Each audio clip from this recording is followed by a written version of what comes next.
Coba kalau nafas. Itu kalau dari huruf hijaiyah, huruf apa yang paling mirip?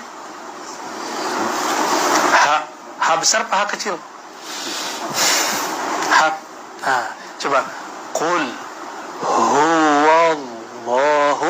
ahad. Maka sebenarnya Allah menyimpan nama huwiyahnya dalam nafas. Qul. Coba dibunyiin. Coba sama. Nah, jadi jangan heran Tariqah Uwaisiyah, Naqsyabandiyah Uwaisiyah di Pakistan, zikirnya pakai itu. Gitu. Dan coba rasakan, merinding loh. Coba diisi nama Allah. Gimana gak? Merinding gak? Oh, merinding. Berarti ada nama Allah di situ. Sorry. Kayak orang jatuh cinta merinding ya. Kulhu. Maka dalam bahasa Persia disebut hush. Kayak ngusir ini ya, kucing ya, hush. Assalamualaikum warahmatullahi wabarakatuh. Alhamdulillah, salatu wassalamu ala rasulillah, amma ba'd. Kaum muslimin yang dirahmati Allah subhanahu wa ta'ala. Tarekat Sufi adalah tarekat yang sangat banyak berperan di dalam rusaknya syariat Islam. Bahkan ulama besar sekelas Al-Imam Asy-Syafi'i, beliau ini pernah mengeluarkan perkataan untuk mencela kelompok Sufi. Di dalam kitab Manaqib Imam Syafi'i karya Imam Al-Baihaqi dikatakan bahwa Al-Imam Asy-Syafi'i pernah mengatakan, "Lau anna rajulan tasawwafa min awalin nahar lam ya'ti alaihi dhuhru illa wajadtahu ahmak." Kalau ada orang yang menjadi sufi di awal hari ini maknanya adalah waktu pagi hari, maka kata Imam Asy-Syafi'i, tidaklah datang waktu zuhur kecuali orang tersebut akan dijumpai menjadi orang yang dungu. Dan tentu kita paham apa makna dungu. Kalau bodoh mungkin tingkatannya masih rendah, tapi kalau dungu ini luar biasa, menembus batas kebodohan. Jadi dungu ini adalah kebodohan di atas kebodohan. Dan apakah semua sufi seperti itu? Al-Imam Ibnul Jauzi rahimahullah, beliau mengatakan bahwa generasi awal sufi itu mereka bagus. Pemahaman mereka, amaliyah mereka itu berdiri di atas hujjah, di atas Al-Quran dan Sunnah. Itu yang dikatakan Al-Imam Ibnul Jauzi di dalam kitabnya Al-I'tisam. Di dalam kitab Nash'atu Bidai Asy-Syufiyah karya Dr. Fahad bin Sulaiman Al-Fuhaid dikatakan bahwa awal kemunculan kelompok sufi ini adalah di masa tabi'in, dan tanpa nama, tanpa istilah-istilah khusus seperti yang ada pada kalangan sufi sekarang. Ada sufi dengan nama tarekat-tarekat yang jumlahnya begitu banyak. Waktu itu mereka dikenal sebagai nusak, ahli ibadah, zuhad, orang yang zuhud, orang yang mudah menangis, orang-orang alim, ahli taubat, dan sebutan-sebutan yang lain, yang sebutan itu yang baik-baik yang diberikan untuk mereka. Intinya orang-orang sufi generasi awal, mereka ini adalah orang-orang yang dikenal dengan sifat ahli ibadah, ahli zuhud, orang-orang yang memutuskan diri dari urusan duniawi. Meskipun sudah ada pada saat itu tanda-tanda sikap yang berlebihan yang ada pada diri mereka, yang mereka mengekang diri mereka dari perkara-perkara dunia, dan juga mulai mereka ini menambah-nambahkan apa yang tidak ada pada zaman Nabi Muhammad SAW, di zaman para sahabat radhiyallahu anhum majma'in. Itulah kemunculan tahap awal kelompok sufi. Dan pada tahap ini belum ada bid'ah yang mereka lakukan di dalam makna teoritis, dan belum ada perdebatan ilmiah yang membahas tentang keberadaan mereka, karena belum begitu parah. Belum ada kelompok sufi ini, sufi itu, tarekat ini, tarekat itu. Barulah kemudian generasi sufi berikutnya yang mereka ini bertambah parah. Mulai muncul tingkah-tingkah yang aneh-aneh dari orang-orang yang mengaku sebagai orang-orang yang ahli zuhud, ahli ibadah tersebut. Sebagian dari mereka ini membangun tempat ibadah yang khusus, yang jauh dari hiruk pikuk, yang terasing dari orang-orang. Ada yang melakukan ibadah di gua. Bahkan sebagian perilaku mereka ini sampai kepada tahap yang berlebih-lebihan di dalam beribadah. Menambah-nambah bid'ah di dalam amaliyah. Sampai seperti orang yang hilang akal sehatnya. Mungkin yang sekarang ini dinamakan sebagai orang yang sudah mencapai tingkatan ma'rifat. Orang yang hanyut di dalam kecintaan kepada Allah. Atau dalam istilah mereka ini disebut sebagai orang yang sudah fana. Dan di tingkatan itu kemudian mereka mengamalkan zikir-zikir yang aneh-aneh. Kemudian dikatakan itu zikir tingkatan orang-orang yang sudah ma'rifat. Zikir dengan lafaz hu. Atau zikir-zikir dengan lafaz yang lain. Yang tidak sempurna. Zikir rahasia nafas kulhu. Seperti yang diajarkan Ar-Razi Hashim. Yang zikir tersebut ini tidak ada dasarnya sama sekali dari Al-Quran maupun hadis. Kalaupun ada dalil yang dipakai, maka dalil itu adalah dalil yang difahami hanya dengan hawa nafsu mereka. Coba perhatikan penjelasan Ar-Razi Hashim. Ada, dalil yang dipakai itu ada. Tapi dalil tersebut difahami bukan dengan pemahaman para ulama salaf. Kalau kemudian diamalkan, kemudian dikatakan ada rasa merinding, ada rasa apapun, maka itu tidak bisa dijadikan hujah. Itu merinding karena pengaruh syaitan. Dan inilah di antara poin-poin yang menjadikan Ar-Razi Hashim ini ditolak di Sarawak, Malaysia. Karena pemahaman yang dibawa ini syarat akan perkara-perkara yang subhat dan juga menyimpang. Ustadz Salman Ali di dalam sebuah video ceramahnya juga pernah membahas dan mengomentari pemahaman-pemahaman orang-orang sufi yang penuh dengan subhat dan penyimpangan. Kita simak videonya, semoga bermanfaat. Barakallahu fikum. Wassalamualaikum warahmatullahi wabarakatuh. Di mana masalah? Baik, masalah berlaku apabila orang zikir dengan perkataan-perkataan yang tidak membawa maksud memuji Allah Subhanahu Wa Taala. Saya nak sebut 3 isu lah. Satu, apabila maksudnya bukan bererti pujian kepada Allah Subhanahu Wa Taala. Bukan sangkaan kita tahu. Kalau sangkaan bolehlah apa saja perkataan kita boleh ucap. Dalam otak aku, perkataan ni aku isi dengan pujian. Memanglah boleh. Tapi maksud sebenar tu mesti mengandungi pujian kepada Allah Subhanahu Wa Taala. Zikir huwa kan? Orang kata zikir huwa. Di kalangan ahli-ahli tasawuf, mereka menyebutkan bahawa huwa ni nama Allah Subhanahu Wa Taala. Tetapi hakikatnya, dalam nas Al-Quran, dalam nas sunnah, tak ada lah apa-apa keistimewaan pada perkataan huwa ni. Tak ada. Bacalah Al-Quran daripada first sampai last, tak ada diisyaratkan mana-mana innama huwa. Sesungguhnya dia. Nak menunjukkan huwa tu perkataan yang hebat. Tak ada begitu. Ya huwa, ya laisa, la huwa illa huwa. Perkataan begini semua tak ada. Konteks Al-Quran menunjukkan huwa adalah dhamir seperti dhamir-dhamir yang lain. Ditujukan kepada Allah Subhanahu Wa Taala, kan? Wallahu alladzi la ilaha illa huwa alimul ghaibi wasyahadah. Dialah Allah, tidak ada Tuhan melainkan Dia yang mengetahui yang nyata dan juga yang tersembunyi. Ghaibi wasyahadah. Ditujukan kepada Allah. Tapi kadang-kadang huwa ditujukan kepada syaitan pun ada, kan? Innahu yarakum huwa wa qabiluhu min haitsu la tarawnahum. Sesungguhnya dia, iaitu syaitan, melihat kamu, dia dengan geng-geng dia, sedangkan kamu tak tahu. Sedangkan kamu tak lihat mereka. Ditujukan kepada syaitan. Bahkan dalam surah Al-Hajj ayat 62, Allah Subhanahu Wa Taala ulang perkataan huwa ni 2 kali. Dzalika bi anna Allah huwal haq. Sesungguhnya Allah adalah hak. Wa anna ma yad'una min dunihi huwal batil. Dan apa-apa yang kamu sembah selain daripada Allah huwal batil. Dia adalah batil. Wa anna Allah huwal aliyyul kabir. Sesungguhnya Allah adalah Tuhan yang maha tinggi dan maha besar. Menunjukkan huwa Al-Quran tak menceritakan apa-apa keistimewaan pun. Saya baca apa yang ditulis oleh Al-Imam Fakhrul Razi dalam tafsir, dalam Lawami'ul Bayyinat, dia ulang benda yang sama. Disebutkan fadilat perkataan-perkataan huwa ada banyak, ada 11. Kalau tak silap saya ada 11 disebutkan. Tapi setiap satu ini adalah tafsiran yang berdasarkan pengalaman peribadi dia, tafsiran yang berdasarkan sangkaan, bukan ada isyarat daripada nas.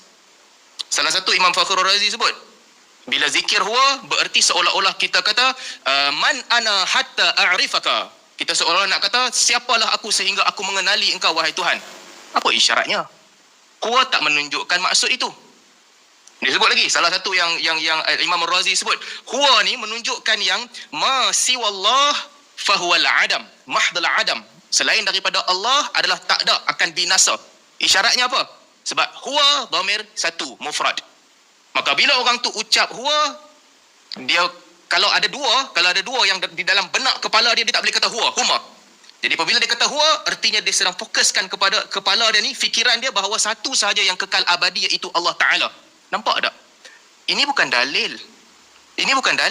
Tetapi ini adalah kaitan-kaitan yang dibina sendiri oleh mereka, oleh para ulama. Kita namakan mereka ulama rahimahullah, tetapi bukan dalil.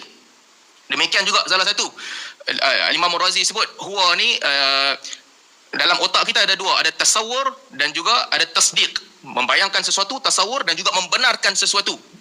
Maka dia kata kehebatan huwa adalah tasawur mutlak, tasawur mahd. Dia adalah tasawur sahaja, menggambarkan puji Allah, huwa tasawur sahaja. Tak masuk lagi tahap-tahap lain, tak masuk lagi tahap tasdiq dan sebagainya. Jadi nak menunjukkan bahawa perkataan ini adalah perkataan yang hebat. Banyak isyarat-isyarat begini disebutkan. Salah satu juga disebutkan oleh Ar-Razi juga. Macam kita jumpa raja sebagai contoh. Kita jumpa raja, kita akan hilang raja yang hebat dan besar, kita akan hilang segala pertimbangan lain. Lapak pun hilang, dahaga pun hilang, sakit pun hilang. Yang ada hanyalah dia sahaja, fokus kepada raja. Maka itulah diibaratkan bila kita kata huwa, hilang segala-galanya, melainkan fokus kepada Allah Subhanahu Wa Taala. Nampak tak? Kenapa tidak disebut Allah Subhanahu Wa Taala? Jadi balik kepada zikir huwa ni, saya nak kaitkan dengan syarat yang pertama tadi. Nama-nama Allah, bila kita puji Allah Subhanahu Wa Taala, mestilah dengan nama-nama yang mulia. Sebab itulah pandangan yang paling tepat dalam bab ni, menamakan Allah Subhanahu Wa Taala adalah tauqifi, ikut apa yang datang dalam nas. Ikut apa yang datang dalam nas. Dia berkata, ada huwa dalam nas. Tak, huwa tu dhamir dalam nas. Kadang-kadang merujuk kepada Allah, kadang-kadang bukan merujuk kepada Allah. Dia jangan fikir, tak apa, aku sebut huwa, tapi aku fikirkan Allah Subhanahu Wa Taala. Tak boleh begitu. Al-Quran menyebutkan nama Allah Subhanahu Wa Taala yang banyak, maka panggillah dengan nama-nama itu. Itu satu, maksud. Dan yang kedua, nak zikir juga, setelah pelihara maksud dengan maksud yang bagus dan baik, yang kedua ni kena jaga juga bagaimana cara zikir itu dilontarkan. Ini penting. Ini penting lah. Sebab tu ada hadis yang diriwayatkan oleh Al-Imam Al-Bukhari. Ketika para sahabat mereka nak pergi ke perang Khaybar, berjalan nak pergi ke Khaybar, mereka dalam keadaan semangat semua, angkat suara bertakbir. Allahu Akbar, Allahu Akbar, Allahu Akbar. Angkat suara, bertakbir. Nabi SAW kata, irba'u ala anfusikum. Jaga-jaga, kontrol diri kamu. Innakum la tada'una asam wala ghaiba. Kamu bukan menyeru Tuhan yang peka dan juga bukan Tuhan yang tak ada di sisi kamu. Innakum tada'una sami'an qariba. Kamu sedang menyeru Tuhan yang maha mendengar dan Tuhan yang dekat. Jadi jaga-jaga diri kamu, jangan lebih-lebih. Maka pada ketika itu, seorang sahabat Nabi SAW, Abdullah bin Qais, dia ucap, la hawla wa la quwwata illa billah. La hawla wa la quwwata illa billah. Nabi panggil dia, Abdullah bin Qais, mai sini. Dia mai kepada Nabi SAW. Nabi kata, ala adulluka ala kalimatin min kanzin min kunuzil jannah. Nak ada? Aku ajak kau salah satu perkataan daripada simpanan-simpanan dalam syurga. Abdullah bin Qais kata, nak ya Rasulullah, labbaika ya Rasulullah. Nabi kata, la hawla wa la quwwata illa billah. Nampak tak? Jaga hay'ah. Mereka bising-bising nak pergi perang ni. Nabi kata, stop, jangan. Irba'u ala anfusikum. Kontrol zikir kamu. Baik, apa masalah zikir yang kita lihat yang bermasalah? Ini masalah paling besar yang saya nak tekankan. Dalam zikir dan juga dalam ibadat, kita mesti sentiasa kawal diri kita. Itu yang Nabi SAW ajar. Bahkan di dalam solat sekalipun. Kan ketika Nabi SAW solat, Nabi punya khusyuk tak ada siapa boleh lawan. Tetapi walaupun begitu, ketika Nabi SAW dengar tangisan budak kecil, Nabi pendekkan bacaan, selesaikan solat. Nabi pendekkan bacaan, selesaikan solat. Ada sahabat yang datang berdiri, salah saf. Lelaki salah saf, Nabi tarik dia, letakkan di saf yang betul. Menunjukkan apa? In control, jaga diri. Jadi ini yang kedua dalam adab zikir. Nak buat dekorasi, nama Allah cantik, kemudian nak sambung dengan perkataan lain, puji Allah, boleh. Tapi jaga, hay'ah tu kena jaga. Dia jangan, salah satu masalah yang berlaku dalam banyak tarikat kesufian ni adalah dia masuk ke alam fana. Umpama mimpi dalam mimpi, alam fana, cinta, yang ni semua punah. Ni semua punah. Sebab ini membawa kepada seseorang hilang kawalan dalam diri dia. Walaupun Dalam sebahagian tarekat menamakan ini perbuatan yang baik, tapi dalil tak tunjukkan begitu. Maslubul ikhtiar, seseorang yang berzikir kepada Allah Subhanahu Wa Taala sampai dia hilang kontrol terhadap diri dia. Pom, seorang mangkit menari, seorang mangkit pusing-pusing, seorang mangkit tergolek-golek. Ini tak ada dalam nas. Zikir, baca Al-Quran, ibadat, kita kawal diri kita, kita kontrol diri kita. Itu sebab itulah kalau tengok dalam hadis-hadis yang sahih, zikir Nabi SAW 100 kali. Nak menunjukkan zikir setiap satu dengan zikir itu tadabbur, fikir tentang zikir tu. Istighfar 70 kali satu hari, bukan astagfirullah, astagfirullah, astagfirullah, astagfirullah, astagfirullah. Sehingga lidah jalan. Sehingga kadang-kadang sebahagian orang lidah jalan, dia tak fikir apa dah. Tak, bukan begitu. Khusyuk. Fikirkan apa yang diucapkan. Ini penting dalam agama. Saya minta maaf kalau ada orang nak marah-marah lah. Bila para sahabat pergi perang kan, ucapan apa yang mereka ucap? La haula wala quwwata illa billah. Daripada jiwa mereka ucapan tu keluar. Sebab tu dalam hadis riwayat Ahmad, Nabi bila buka kota Mekah, Nabi naik atas tangga, naik atas Kaabah, Nabi kata, Alhamdulillah alladhi anjaza wa'dah wa nasara 'abdah wa hazamal ahzaba wahdah. Segala pujian untuk Allah, Tuhan yang telah menyempurnakan janjinya, yang telah menolong hambanya dan telah menghancurkan musuh-musuhnya. Dia yang menghancurkan musuh-musuhnya. Kalau dengar ucapan ni, meremang bulu roma tau, baru buka kota Mekah. Itu ucapan para sahabat. Pergi perang dengan puji Allah Subhanahu Wa Taala, dengan meletakkan sedaya upaya mereka semuanya kerana Allah Subhanahu Wa Taala. Bukan duduk fikir sekejap, seru nama apa-apa, seru Syekh Abdul Qadir Jilani, start dengan la ilaha illallah, la ilaha illallah, la ilaha illallah, la ilaha illallah, makin lama makin laju, lupa diri, buka bunga silat. Tak. Ini bukan agama. Para sahabat Nabi SAW, mereka tak buat begitu dalam perang-perang mereka. Ini yang kedua, hay'ah. Hay'ah zikir yang kedua. Dan yang ketiga saya nak tekankan, nak buat dekorasi ke, nak cipta perkataan susunan sendiri yang cantik ke, syarat yang ketiga adalah, ini bukan salah saya nah, Ustaz Mat, dia yang kata tadi nak bagi ruang seluas-luasnya, saya guna ruang seluas-luasnya. Kalau dia nak, dia potong. Dia tak potong, saya sambung. Baik, yang ketiga. Sambung yang ketiga. Okey nah Ustaz Mat? Kita kena sedar dan kita kena ingat bahawa tidak ada sesuatu pun yang lebih tinggi daripada sunnah Nabi SAW dalam apa bab sekalipun. Sebab itu dalam hadis yang sangat masyhur yang selalu dibacakan riwayat Imam Muslim daripada Jabir, kata Nabi SAW, khairal hadis fa inna khairal hadis kitabullah. Sesungguhnya sebaik-baik perkataan adalah kitabullah. Wa khairul hadi wa khairul huda huda Muhammadin sallallahu alaihi wasallam. Sebaik-baik petunjuk adalah petunjuk Nabi sallallahu alaihi wasallam. Wa syarrul umuri muhdatsatuha. Seburuk-buruk perkara adalah yang dicipta oleh manusia sendiri. Apa nak tunjukkan kat sini? Ini kena ikat ni. Kalau ada buku ni, balik boleh garis buku tu. Wa khairul hadi hadi Muhammadin sallallahu alaihi wasallam. Sebaik-baik petunjuk adalah petunjuk Muhammad sallallahu alaihi wasallam. Kamu boleh reka apa sahaja. Maksud kena baik, hay'ah kena baik, boleh. Tetapi dia kena duduk lebih rendah daripada sunnah Nabi SAW. Bukan saja zikirlah, apa sahaja, ibadat, suluk, apa semua. The moment kamu sangka apa yang dibuat oleh Nabi SAW, apa yang diajar oleh Nabi SAW tu bawah lagi, ada level lagi atas daripada tu, ini salah. Ini salah. Sebab tu saya nak sebut tentang zikir huwa ni, masalahnya ini bukan pasal orang tulis buku. Bahkan Imam Razi apabila dia menyebutkan tentang zikir ini, ada part di mana beliau membandingkan di antara zikir huwa dan zikir-zikir lain yang maksur daripada Nabi SAW ataupun daripada Al-Quran. Ini masalah besar. Antara yang beliau sebutkan kenapa zikir huwa ni bagus? Kenapa zikir huwa ni bagus? Sebab katanya apabila kita menyebut sebahagian daripada sifat-sifat Allah, lam yakun mustaghriqan fi ma'rifatillah. Katanya bila sebut sifat-sifat Allah, Ar-Rahman, Ar-Rahim dan sebagainya, lam yakun mustaghriqan fi ma'rifatillah. Dia tidak tenggelam di dalam ma'rifatillah. Dia fokus pada Ar-Rahman, sifat Rahman Allah. Ar-Rahim, sifat penyayang Allah Subhanahu Wa Taala. Razzaq, sifat Allah memberi rezeki. Tapi dia tak tenggelam di dalam merangkumi kesemua sifat Allah. Maka apabila zikir huwa, katanya ini yastaghriqu kull, ini merangkumi semua pujian-pujian kepada Allah Subhanahu Wa Taala, tak ada fokus pada satu. Ini masalah tuan-tuan. Tak boleh. Imam besar ke bukan imam besar ke, the moment kamu anggap dan percaya benda-benda yang orang reka ni, yang orang yang keluarkan sendiri, istinbat sendiri lebih tinggi daripada sunnah, oh ini tak boleh. Demikian juga antara perkara lain yang beliau sebutkan fadilat zikir huwa ni, antara yang beliau sebut man ja'ala humumahu hamman wahidan kafahu Allahu humumad dunya wal akhirah. Katanya daripada dia mengistimbatkan dari sini, kata Imam Razi, kita ni ada masalah banyak dalam hidup kita, permintaan dunia, permintaan akhirat dan sebagainya, banyak sangat. Jadi nak fokus satu sahaja, hendaklah kita ucap huwa, kerana huwa itu mengandungi pujian yang fokus satu kepada Allah Subhanahu Wa Taala. Tak boleh tuan-tuan begini. Dan satu lagi yang beliau sebut, Al-Imam Razi, Fakhruddin Ar-Razi sebut, kenapa zikir huwa ni bagus? Sebab ada hadis yang Nabi SAW kata, man syaghalahu dhikri an mas'alati a'taituhu afdal ma u'ti sa'ilin. Sesiapa yang dia bersungguh-sungguh di dalam zikir daripada meminta kepada aku, dia zikir lagi banyak daripada dia meminta, aku bagi kepada dia sebaik-baik yang aku bagi kepada orang yang aku bagi.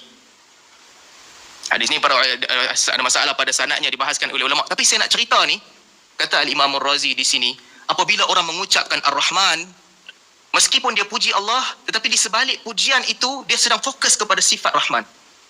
Maka ada unsur-unsur macam meminta daripada Tuhan, mengharapkan Rahman daripada Allah. Apabila dia mengucapkan sifat Ar-Rahim, di sana ada isyarat bahawa dia sedang mendambakan sifat Allah yang Rahim. Tetapi apabila dia mengucapkan Huwa, maka dia telah membebaskan daripada meminta apa sahaja. Secara zahir kata semuanya dia bebas. Dia hanya fokus pada memuji Allah Subhanahu Wa Taala. Tuan-tuan, yang ni salah. Kepercayaan begini tak boleh. Kerana afdal zikr fa'alam annahu la ilaha illallah. Sifat-sifat Allah yang mulia ni untuk kita panggil Allah Subhanahu Wa Taala, untuk kita puji Allah Subhanahu Wa Taala. Faman ahsaha dakhalal jannah. Siapa yang merangkumi, mengikut sifat-sifat Allah ini, dia masuk syurga. Tiba-tiba kalau ada orang alim yang datang kata ini belum sempurna, sebab di sini, di sebalik itu ada makna kamu meminta kepada Allah dengan sifat itu. Ada tahap lagi tinggi. Don't ask, just huwa. Tak boleh tuan-tuan. Saya tak boleh terima.